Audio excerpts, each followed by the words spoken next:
The Starfleet life with the USS Dauntless. Are you brave enough to be a Starfleet officer?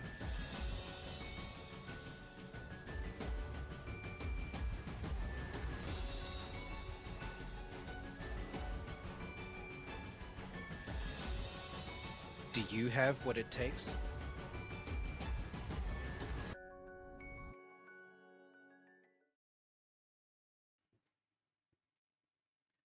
Greetings. I'm Admiral Swart, Commanding Officer USS Dauntless, and this is the briefing with the Admiral for Stardate -269827.1.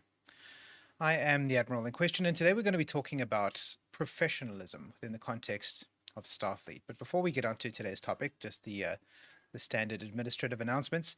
If you are an active duty member of the Dauntless crew, you are welcome to join us in the screening room. That is a channel on our Discord server for these streaming sessions live.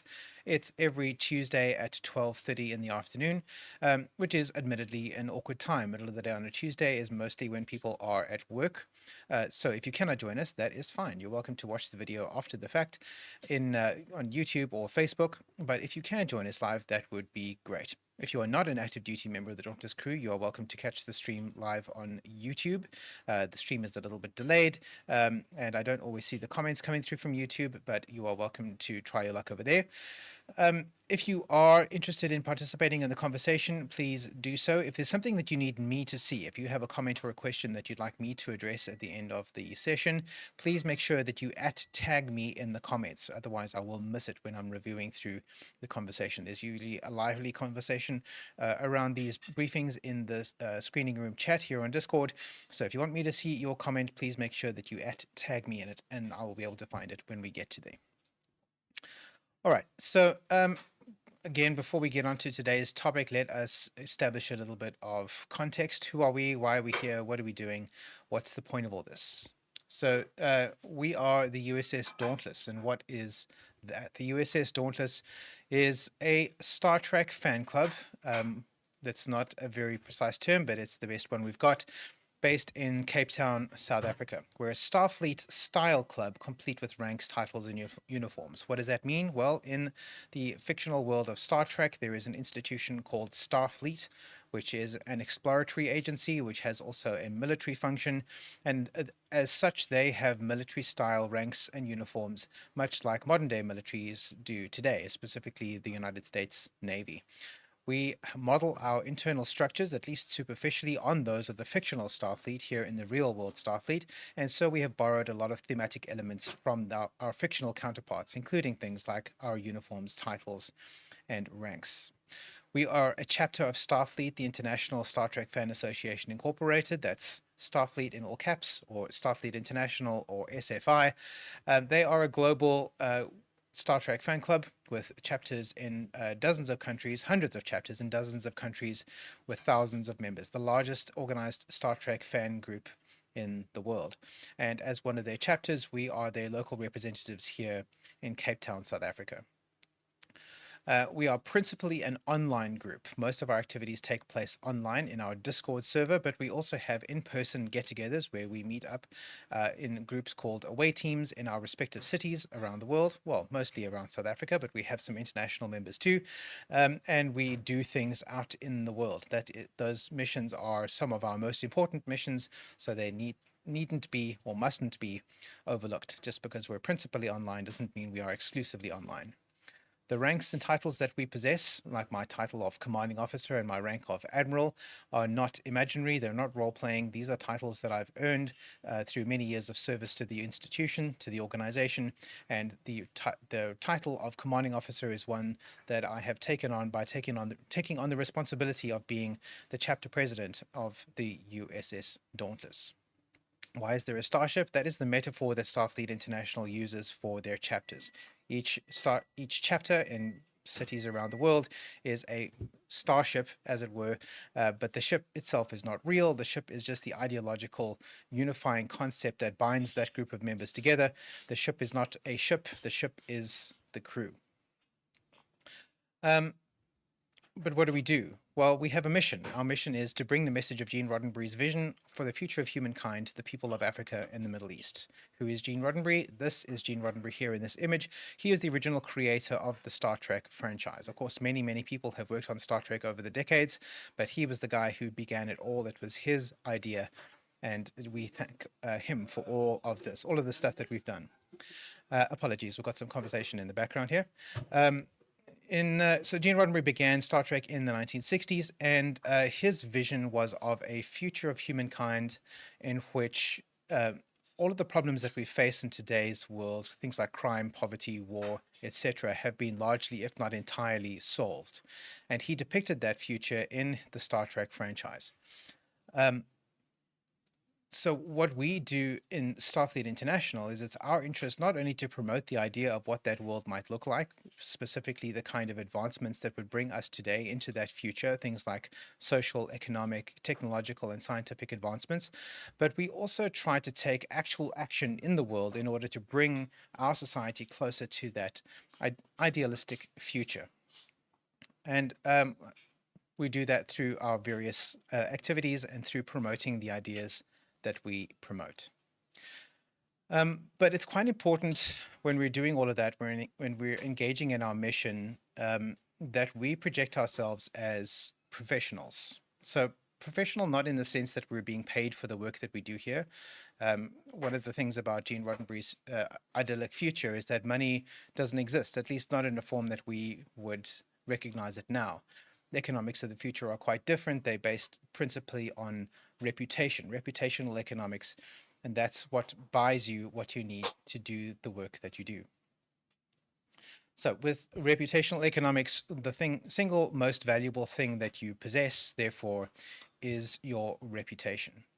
Now, I've done a briefing video like this in which I talked about how you manage your reputation as a Starfleet officer, and we're going to be touching on some of those topics today, but I've went through exhaustive detail about how to do that kind of thing in that previous video, so please take a look through the Crow's Nest playlist on our YouTube channel if you'd like to go back and refresh yourself on what those things were about, but we'll be doing a bit of a summary of that in today's video. So when you're talking about managing a reputation, there are a number of different aspects to it, and the reputation we want to project is of being professionals. We're not here to play. We're not here to role play. We're not cosplaying. We're not messing around. In fact, if there's going to be a motto for 2025 for the Dauntless crew, it's going to be that the Dauntless doesn't mess around. We are not here to mess around. We are professionals in what we do. And we adopt a professional attitude towards the work that we do here aboard the Dauntless, whether that is working or playing. Work hard, play hard. The Dauntless doesn't mess around. So one of the things that we have to pay attention to when we're out in the world and doing things is our physical appearance and how we project ourselves physically to the people around us. One of those things is our dress code when it comes to our uniforms. So this is a quite conspicuous thing that we have adorned our body with, and it isn't just a costume. In fact, it is explicitly not a costume. There's an important difference between a costume and a uniform. The difference being that a costume is when you are dressed up as something that you are not. A uniform is when you're dressed up as something that you are. A uniform represents who you are and your status within a given institution or organization or hierarchy. A costume or cosplay represents a fictional character that you're hoping to emulate, that you've adopted the aesthetic of temporarily. So here's an image that illustrates that difference down here. Here is a photograph of me a few years ago when I was a Vice Admiral wearing my uniform, not this exact uniform. This is the new version, that is the old version, but it means the same thing. And you'll see there are a number of things about this uniform that represent my status within the organization. For starters, the overall design of the uniform, it's the black suit with the gray shoulders. That indicates that our uniform is anchored in the 2375 time period in the fictional Star Trek timeline. Because we've chosen a Defiant class starship, one of these, to represent us within the institution of Starfleet, we have adopted a number of thematic elements that are consistent with that. This ship was in use during the Dominion War part of the Star Trek timeline, and so we've adopted visual, thematic, cosmetic elements relating to that time period in our day-to-day operations. One of those things is our choice of the uniform set that we've chosen, and so this is that uniform. Specifically, this is the uniform belonging to a member of the Admiralty, so somebody who has the rank of Commodore or higher. So it's not the standard version of the uniform. You'll notice that there's gold piping down the front of my uniform there. The bands on my wrists have gold piping as well, and there's also gold piping around my neck. You'll notice those same features on the uniform that I'm wearing right now. You'll notice this com badge is also compatible with this uniform set. It was the com badge that was in use in the 2370s during the Dominion War, again in the fictional Star Trek. You'll notice that there is some red on my uniform. These stripes on my sleeve and my collar are both red. Red has a meaning. It means command. In this era of the Star Trek universe, red referred to the command branch of service, and that indicates that I am in the command department of the USS Dauntless. I'm in the leadership team. Commanding officer falls under the command department, and therefore I am required to wear red in my uniform. You'll also notice, although it's hard to see in this photograph here, but it's perhaps easier to see up here, I have a number of pips here on my collar. Specifically, it's a black panel with 4 gold pips. Then that indicates my rank. When this photograph was taken, I was a slightly different rank. Back then, I was a vice admiral. Today, I am just a regular admiral, so the number of pips is different, but the meaning is the same. This is the rank that I've earned over many, many years of serving within Starfleet, and it is something that I've worked hard to obtain, and I'm very proud of the rank that I have. So these are aspects about my physical appearance that represent who I am, and things that I've done, things that I belong to within the institution of the Dauntless and within Starfleet International. As opposed to this photograph of Lieutenant Commander Patterson, who's wearing a costume of an Andorian soldier. So Lieutenant Commander Patterson, I assure you, is not an Andorian. Andorians are not real. They are fictional. They're part of the Star Trek universe, but Lieutenant Commander Patterson is a human, and she is not an Andorian soldier. She's not a soldier of any kind. She is a communications officer here aboard the Dauntless. So here you have a distinction between a costume, where Commander Patterson is dressed as something that she is not, and a uniform, where I am dressed as something that I am. Costume, uniform, costume, uniform. While there's nothing inherently unprofessional about wearing a costume from time to time, our uniforms are our professional attire. They represent things that we are to the world around us, and it's important that they represent us correctly, accurately, and as well as possible. Another aspect of presenting ourselves physically to the world is what's inside the uniform. So we have a dress code here in which we talk about things like personal hygiene. A Dauntless crew member is always clean, fragrant, and properly groomed at all times. That's quite important. You want to make sure that you smell nice, or people aren't going to think highly of you. You want to make sure that your uniform is in good condition at all times. That's also quite important. But even beyond that, you want to make sure that you yourself are as appealing as possible, as you possibly can be. And this relates to a concept that we're quite dedicated to here aboard the Dauntless, and that is of mission readiness, which is the concept whereby we wish to make ourselves as ready and as prepared for missions as possible. And part of that is being physically fit. Physical fitness has many benefits, including things like cardiovascular health, cognitive function, physical strength, being able to run long distances. But one of the many, many benefits of being physically fit is that it actually enhances your physical attractiveness. The fitter you are, the better looking you are. If you can be better looking, people will think more highly of you and will thus boost your reputation. People will think of you as being more professional if you are good looking. Perhaps that's not fair, but that's just how life is. So if you are dedicated to your mission readiness, you will be constantly increasing your physical attractiveness, which will inherently be boosting your reputation, especially as a professional Starfleet officer. If you've paid attention to any of the Star Trek films and series, you'll notice that just about every Starfleet officer in a uniform is exceptionally attractive.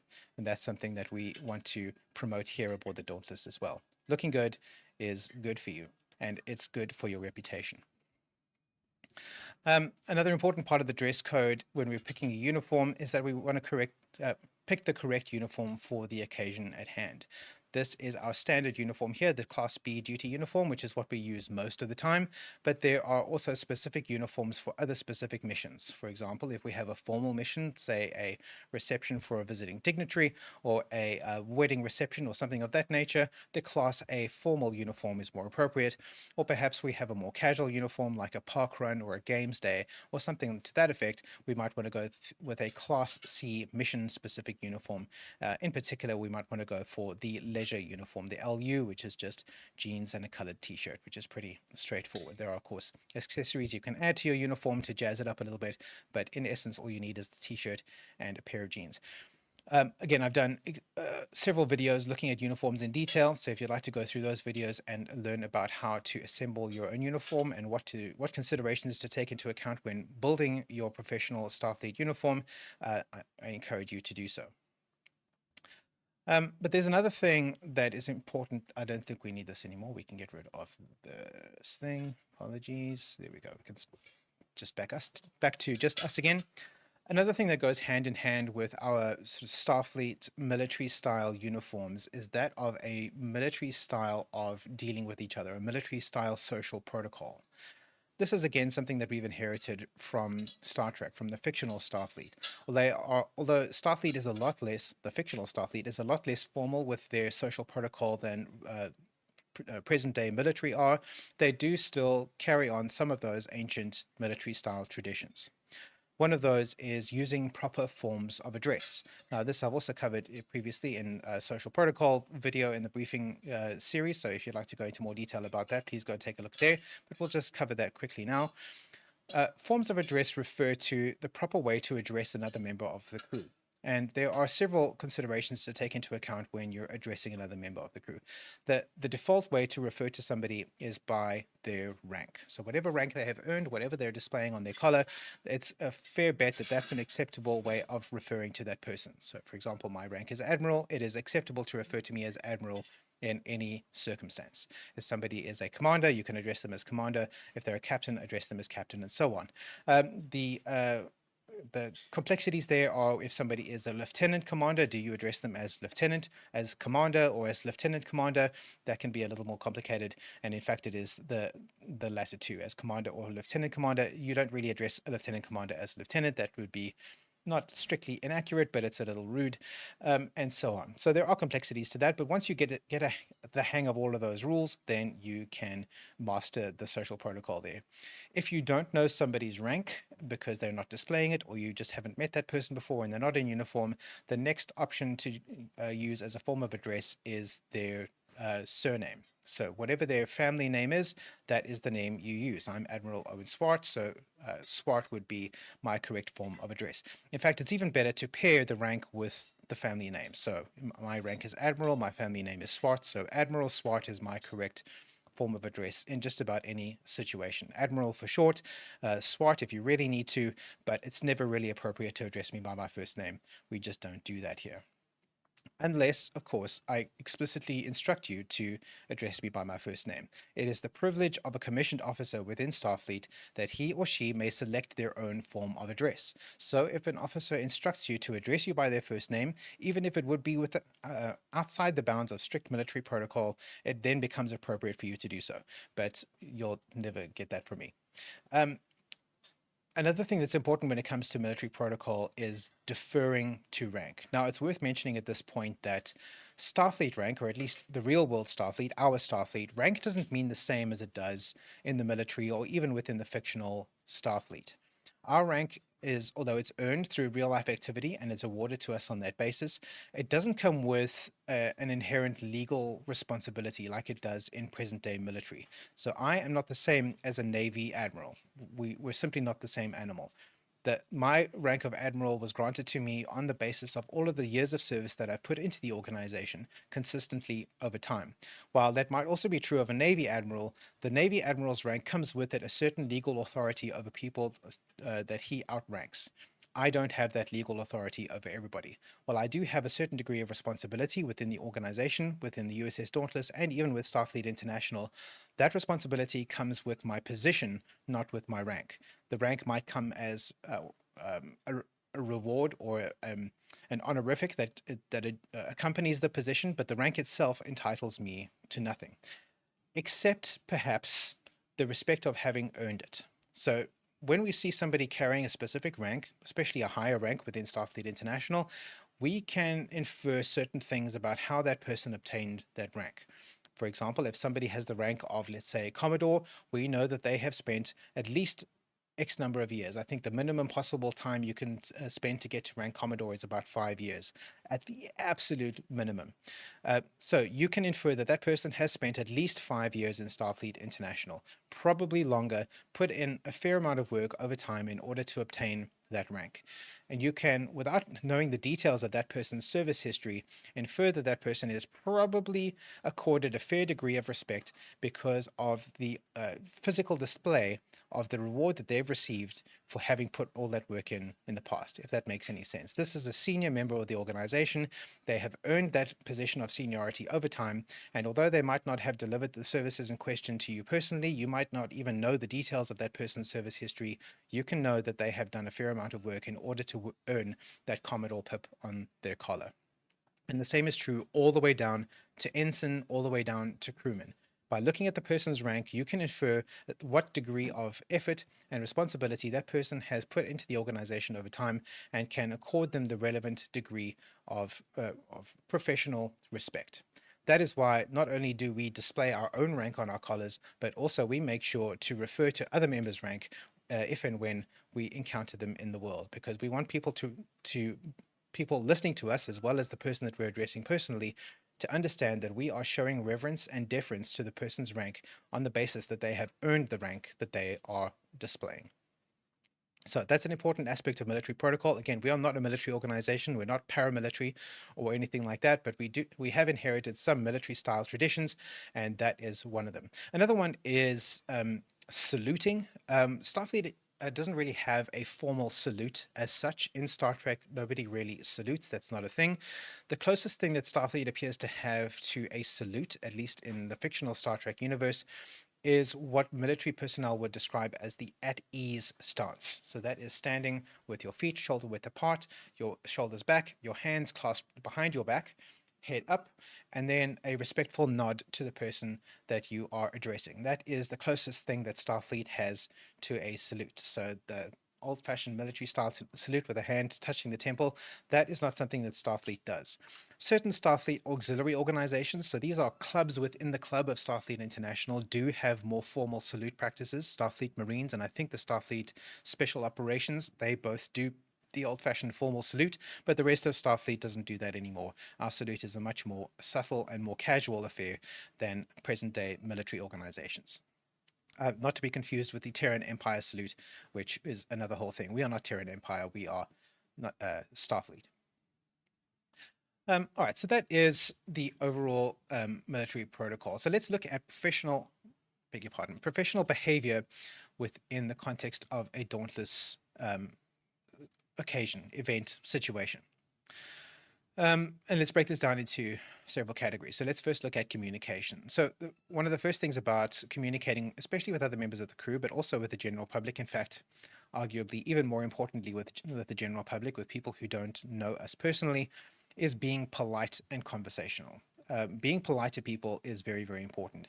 It's easy enough once you have established a rapport with a person, especially if it's another member of the crew. We're having conversations every day.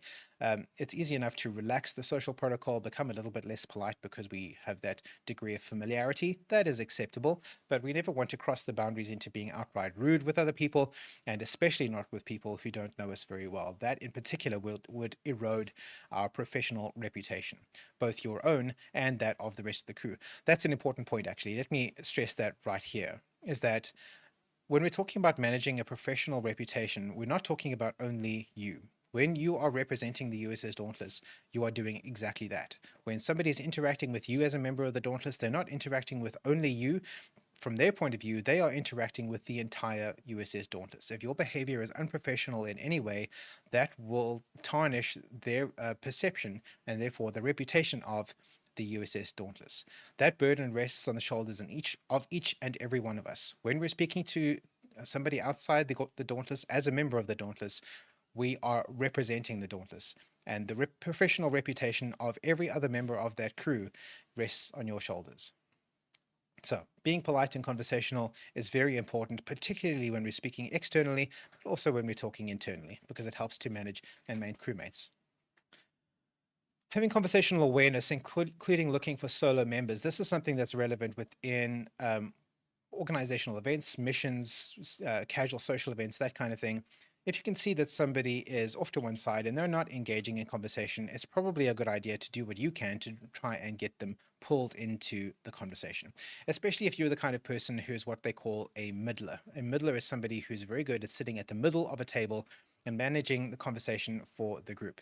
If you're a good middler, you should be practicing situational awareness to see if there are any quiet people sitting at the table who perhaps are being excluded from the conversation, and do your best to rope them into the discussion. Some people are happy to just listen. Some people don't particularly want to be too socially active, and that's okay. But as long as nobody's being left out, that is the important thing. And it's the responsibility of those of us who are more socially skilled to ensure that that doesn't happen. There's also important things like engaging in active communication. So this is effective, is important for everybody. Those of us who are socially talented or socially skilled perhaps will do this effortlessly. Those of us who are perhaps a little more socially awkward or shy might struggle to do this and might need to make a conscious intention to do this kind of thing. But engaging in active communication with members of the crew is very, very important for maintaining internal and external relationships with people. Even if it's just a matter of telling people what you've done with your day on the bridge, that is something that is strongly encouraged. It was Master Chief Kotze who began doing that kind of thing some time back. He would every morning check in on the bridge channel and let us know what he had planned for the day, even if what he was doing had nothing to do with Starfleet or nothing to do with what the rest of us were busy with that day. It's just keeping us in the loop about what's going on in his life. And I've done my best to try and emulate that. And I strongly encourage every other active duty member of the crew to do the same, or at least some version of that. If you can, by just communicating with the rest of us about what it is that's going on in your life, that means that we're included and we're able to reach out and support you. Perhaps if you're having a hard time with something, maybe one of us possesses tools or expertise that you need to solve a particular problem that you're facing at the moment and it didn't even occur to you to ask. So that's one way that building a stronger relationship with members of your crew can be beneficial to you personally. But the stronger those relationships and the clearer your communication with everybody, the stronger it helps to build your professional reputation, both within the crew and externally. That also involves keeping people informed of things that they do need to know. Now, there are certain departments on board whose entire function is all about keeping people informed. The communications department, their role is to ensure that all information that needs to be distributed is distributed correctly. The operations department, their function is to make sure that everyone on board has everything they need in order to do their jobs, including information. These two teams, especially, their focus, their reason for existing is doing that kind of work. But the responsibility falls on all of us to make sure that everybody has the information that they need to manage. For example, let's say we have an away mission this weekend. As it happens, we do have an away mission this weekend. So for this weekend's away mission, if for some terrible reason you are not able to physically attend, let's say you had a terrible car accident, or you're going to be in an airplane flying over the Antarctic during that time, or something to that effect, if it's physically impossible for you to attend this weekend's mission, it is imperative that you keep the mission commanders informed of the fact that you will not be able to attend that mission. By mission commanders, I mean whoever the designated mission commander is of the overall mission, as well as your away team leader if it's in a multi-vector away mission. Both people need to be informed that you will not be able to attend, along with your profuse apologies. It also matters, perhaps less so internally, but overall, it's important to bear in mind that having good grammar and spelling is important because it helps to make sure that you are properly understood. Using the correct spelling and the correct grammar helps to avoid confusion. The rules around spelling and grammar exist for a reason. Most of us learned in school the difference between using a piece of punctuation correctly versus incorrectly can affect the entire meaning of a sentence.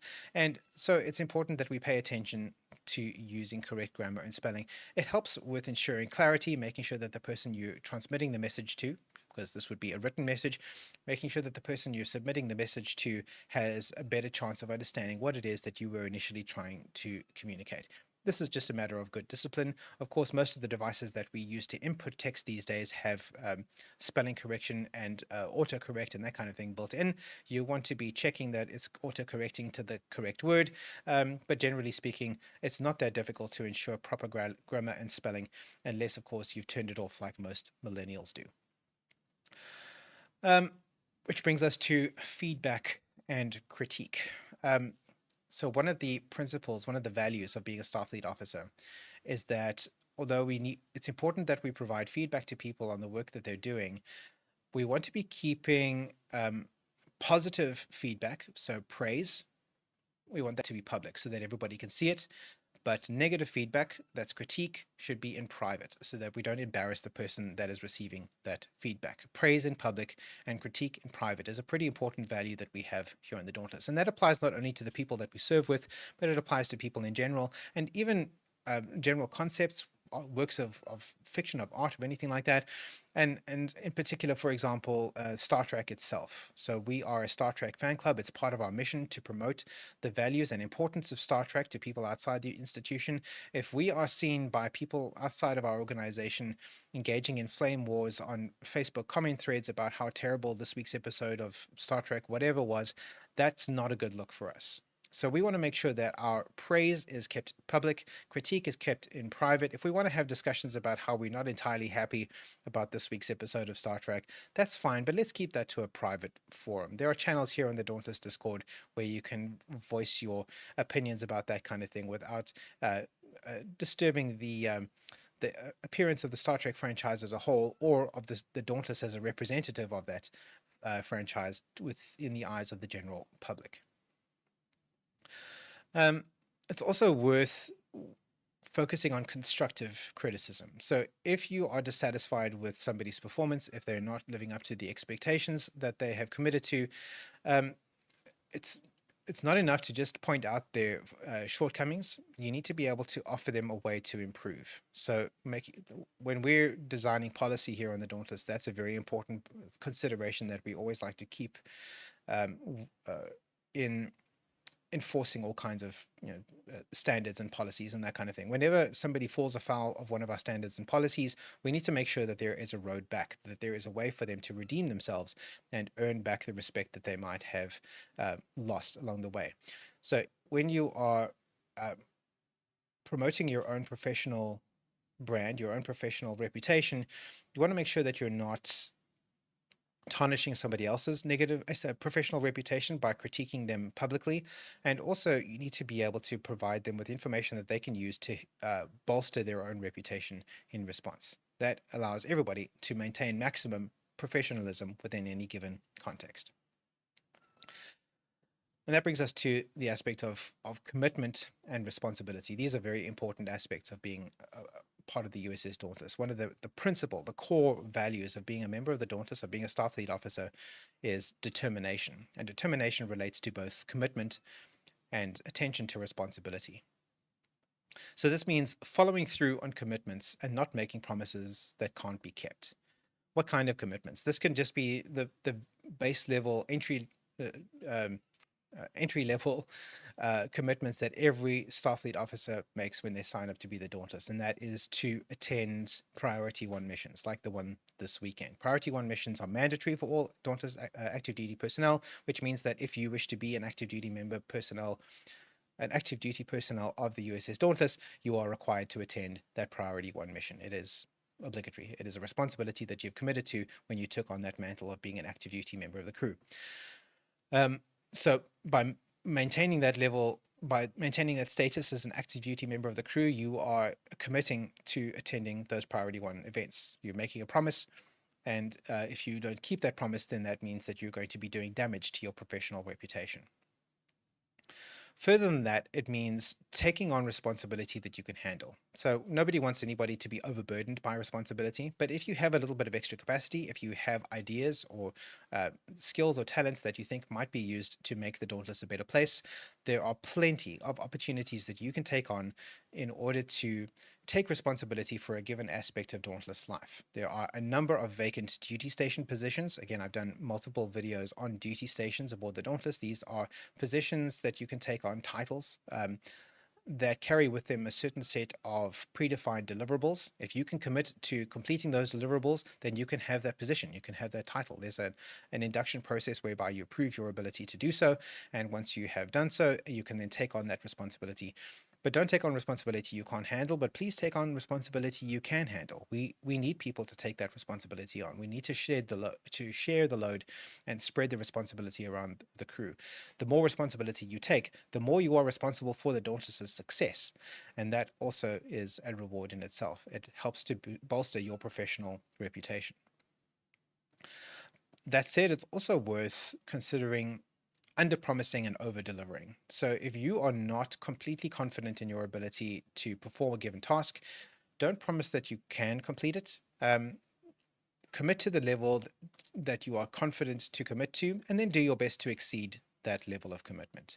The example in Star Trek, the classic example, is that Scotty, Montgomery Scott, the chief engineer of the USS Enterprise in the original series and the first 6 movies, he routinely would give estimates on how long it would take him to repair a given broken system, and then would conduct the repair in a quarter of that time. What he was doing is he was artificially inflating his numbers in order to give himself some margin of error, some wiggle room, but it also helped to develop his professional reputation as a miracle worker, somebody who could do things that were theoretically impossible. Pardon me, I need a sip of my beverage. There you go. So under-promising and over-delivering, well, it sounds a little dishonest, but if you're doing it responsibly, then it is actually a valuable thing to do and can help to bolster your professional reputation. Another aspect, and this is something that only applies in a small minority of situations here on the Dauntless, but it's nonetheless important, and that is financial responsibility. Within the Dauntless, again, we try not to use money if we can possibly avoid it. The Dauntless has no membership dues, although it does cost money to be a member of Starfleet International. That's not mandatory for members of the Dauntless. The Dauntless doesn't have an account. We don't handle money. We never have. Insofar as we have any expenses, those are typically handled by anonymous donors within the crew, and so there's no need for us to deal with money. But when we do deal with money, one of the ways that happens is if we have an away mission out in the world, and perhaps we sit at a restaurant and share a meal together, and then we have to split the bill. That is typically how that happens. So how do we split the bill? Well, we need to negotiate between the group of us how that's done. Usually the standard is that every person pays for what they took. It is the professional responsibility of each and every one of us to ensure that we are paying the correct amount for what we ordered, as well as a generous tip, 15 to 20% tip on top of that. That way there are no shortfalls with the bill. Nobody is left having to compensate for anybody else not paying their share, and the wait staff who provided the service to us are then generously compensated for their activity as well. So that is splitting the bill fairly and understanding tipping protocols. 15 to 20% is the standard here. Which brings us to concepts of ethical conduct. So there are some difficult ideas here. We're not going to dwell too much on them. We're just kind of touch on some of these concepts. Hopefully they'll be largely self-explanatory. We want to make sure that we avoid any situations that might carry the perception of being inappropriate, especially when minors are concerned. Now, as a chapter, the USS Dauntless doesn't deliberately recruit minors, what we term as cadets. So these are members under the age of 18. We don't deliberately recruit cadets. Every now and then, a parent will join the crew and will bring one of their cadets with them. When that happens, we have to be extra mindful about how we behave in proximity to that minor. We have not done and would likely never do comprehensive background checks on every member of the crew. So rather than leading to any potentially awkward situations, we try to avoid those situations altogether, making sure that people who shouldn't be left alone with minors are never left alone with minors. When I say people who shouldn't be left alone with them, I mean just about anybody other than the minor's parents. So we try to be very careful about safeguarding vulnerable members, minors in particular. We also want to maintain integrity by promoting fair play, honesty, and respect, even if not especially within gaming situations. The Starfleet way is fair play, and we want to make sure that everybody is playing fairly, playing correctly. Inappropriate sharing of inside information within gameplay so that players can collaborate against other members, or using cheat codes or spawn camping or anything else, any kind of behavior that is considered within a gaming context to be either cheating or unethical, we don't want to be tarnishing ourselves or our group with any kind of perception that that's a kind of activity that we would indulge in. Starfleet is the fair play faction. We don't cheat. We don't mess around. We don't have cloaking devices. We don't do any of that kind of thing. We are here to play fair and make sure that everybody has an equal opportunity to uh, uh, excel to the limit of their ability within any given activity. And that in itself is a Starfleet value, and that is treating everybody as equals. Every member of this crew is on an equal footing. Some of us might have spent more time in our Starfleet career and thus obtained things like rank and title, but that is simply a factor of circumstance. It's not an inherent aspect of who we are as a human being or as a person. Anybody, any member of this crew, given the same circumstances, given the same amount of time, given the same choices, would attain the same measure of acclaim. Therefore, the highest admiral or the lowest crewman recruit are equal in that respect. Insofar as there are privileges for given members, those privileges are always small, and they are the kinds of privileges that can be obtained by anybody who makes the right choices and who does the right kind of work over the right time period. We try to avoid offering privileges to any members of each other. The only privileges we're likely to ever offer people are things like the right to wear a specific uniform variant, or perhaps a private channel on the Discord that's available only to certain types of members. But both of those are available to any member of the crew if they make the right choices and put in the right work. So everybody has the same opportunity to obtain those privileges. So everybody is on equal footing. We also want to avoid toxic behavior like harassment or cheating. Harassment is clearly defined in legal terms, especially in Starfleet International's governing documents, and we just don't want to do any of that kind of thing. That's not okay. An important principle to bear in mind is one that we learned from Star Trek, and that is that a Starfleet officer's first duty is to the truth. So whatever the truth of the situation is, that is what we should be in pursuit of. We don't want to be dishonest. We don't want to be misleading.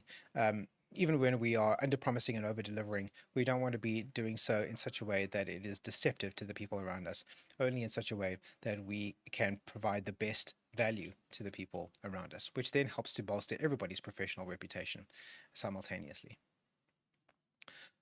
There's also an important aspect here, and that is making sure that we understand the purpose of an activity that we're engaging in. So there is a way of going about the world wherein a person can, strictly speaking, adhere to the rules at every step, but are doing their best to optimize the outcome for themselves within the context of those rules. What people might call gaming the system, exploiting loopholes and that kind of thing. And this is not the kind of thing that we encourage here in the Dauntless. Somebody who is seen to be doing that kind of thing would be damaging their own reputation and that of everybody around us. What do I mean by that? I mean the sort of person who logs into a streaming mission and then goes AFK, away from keyboard. We're all here to stream the same thing together. Let's say we're watching an episode of Star Trek together. The whole point is that we are watching the episode together and engaging in a conversation about the episode as we're watching it together. If you're just logging in and walking away from your keyboard until the episode is done and then come back and say goodnight and log off, that's not in keeping with the spirit of the activity. That is not the honest way of engaging with that event. Unless you're actively participating in the event, if you're actually participating in the event, then rather don't fake being present simply by logging in. If your computer is there but you're not, then that's not what the point of the mission is. So being cognizant of what the intent of the mission is. So for example, if we're watching a Star Trek episode together, the point is to watch the Star Trek episode together. The point of the mission is not to just be logged into the stream so that you can walk away or alt tab to another screen and do something different. If we're not watching the episode together, then you're not actually participating in the mission. And simply logging in to get credit for attending is not really an honest way of behaving in the world. So understanding the purpose of the activity is quite important. Gaming the system isn't really a method of enhancing your reputation. If anything, it will do damage to it. But why does a reputation matter? Why does it matter what people think of us? Well, for one thing, people want to be around people that they trust and people that they like. Trust and like are kind of go hand in hand. It's virtually impossible to like someone that you don't trust, virtually impossible to trust someone that you don't like. Um, People want to be around people that they trust. So if you have a solid reputation, people will choose to be around you. And the more time people spend around you, the more they are able to um, be influenced by your positive attitude. They can learn more about Star Trek. They can help you with tasks that you might have. They can learn more about the Dauntless and what we do, what there is to be done, and what kind of opportunities there are for excellence within the Dauntless as an institution. So having people around you is good. It's good for you. It's good for us. I mean, it's good for you in that social interaction. We are human beings. Humans are inherently social, and we have numerous biological processes that are triggered by social interaction with other human beings. If you have people with you, that is going to be good for you, for your mental and even physical health. Having people around you is good. So having a good reputation helps to gather people around you, which also means that it opens doors for opportunities. So people are spending time with you and they have opportunities for you to exceed yourself, whether that's a vacant duty station aboard the Dauntless or perhaps even a paying job opportunity somewhere. If they know you and they trust you and they recognize that you have capability to fill that position, then they are more likely to offer that to you or to make it so that you are able to take advantage of that opportunity. So good reputation opens opportunities. It also leads to recognition, which is the sort of the superficial side of it. Things like rank promotions, awards, that kind of thing. These again are an external proxy for your achievement, for the work that you've done, for your reputation, and it can be taken as a shortcut or a heuristic towards people according you respect because they can see the physical manifestation of the work that you put in the terms of your rank, insignia, and so on. So how do you build a positive reputation? What are the steps that you can take? There are a lot of things that you can do, but if we look at the basics of it, what do we do? First thing you can do is show up, be present. You can't do any work, you can't help people, you can't participate in anything actively if you are not physically at the location where the event is taking place. Showing up is the single most important thing that you can do in order to bolster your reputation as a professional. Second is being an active communicator. So being present is part of the battle, but if you're having the actual conversation with a person, pardon me, a phone call just came through on my purse scan. That was unexpected. Being an active communicator is vitally important so that you can learn what is expected of you within the context of a given situation, an event or a mission or something like that, but also being able to assist other people with what they need within that context, keeping people up to speed on what they need to know about you and so on. Taking responsibility, again, is a great way of earning reputation. If you can help out and other people can see you helping out, they will think more highly of you. The more responsibility you can take on successfully, the better it will be for your reputation. Even if you, pardon me, even if you fail, that also is fine. The fact that you made the effort, the fact that you tried to take on the responsibility and it didn't work out, that's okay. People will not judge you for not succeeding. They will judge you for not trying. Being professional, that sounds pretty obvious. How do I become a professional? You be a professional. That sounds almost like a tautology. But in this, I mean presenting yourself as a professional.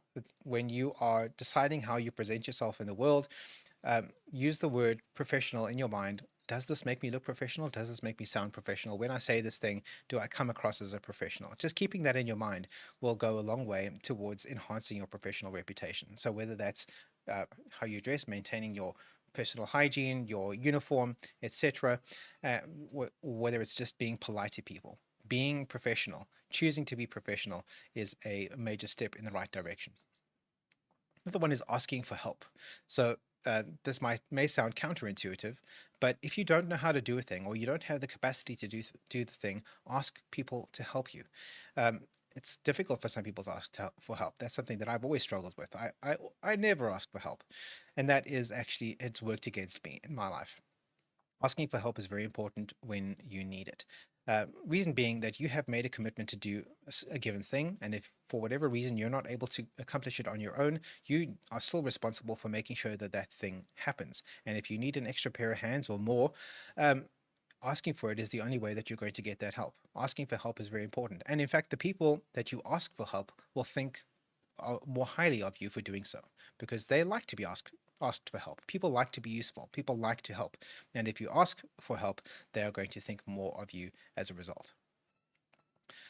Another way, sort of a trick, I suppose you could say, for building a professional reputation is in becoming an expert in something. If you look around and you find a given aspect of life aboard the Dauntless or life aboard Starfleet or a particular part of Star Trek canon, which doesn't appear to be run by anybody at the moment, there's nobody in that space that is the expert on that thing, why don't you become the expert on that thing? You learn more about it than anybody else already knows. And then when people want to know about that thing, you're the person they come to. They will respect you for that, and they will think of you professionally, as long as you keep up all of those other aspects on the list. But what happens if you've done some damage to your reputation? If something bad has happened and you need to rehabilitate your reputation? What might this look like? Well, one of the things that could have happened is maybe you missed a priority one mission and you forgot to let us know you weren't coming.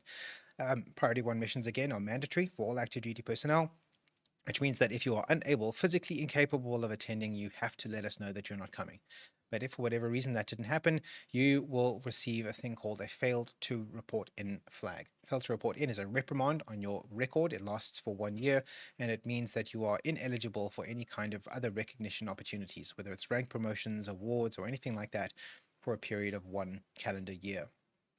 If your reputation has taken a knock in that way, or even in a less tangible way, it's your responsibility to do what you can to help to upgrade your reputation. You need to be making extra effort and taking extra steps to enhance your reputation in the minds of people around you.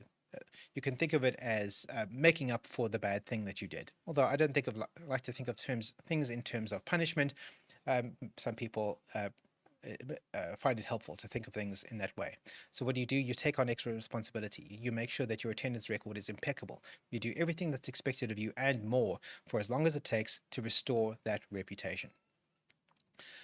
Um, I mean, even if you're only doing that, if you're only improving your attendance and your engagement in missions, that, given enough time, will work wonders in improving your reputation. If you're attending every single priority one mission after that, if you're attending even priority 2 and priority 3 missions as much as you can and engaging actively in the activity, then you'll find that that fail to report in reprimand will disappear of your record, because people will notice that you're doing that kind of thing and you will be rewarded for it. So, in conclusion, just because we are a Star Trek fan club doesn't mean that professionalism is not relevant to us. In fact, it's arguably more important to us than to anybody else, because the name for what we are is a silly name. Star Trek fan club sounds like a silly thing. It's even more important that we present ourselves with professionalism so that people will take us seriously as what we really are, which is an institution with an interest in social change towards an optimistic future. Star Trek fan club sounds silly. The other thing I just described is a bit of a mouthful.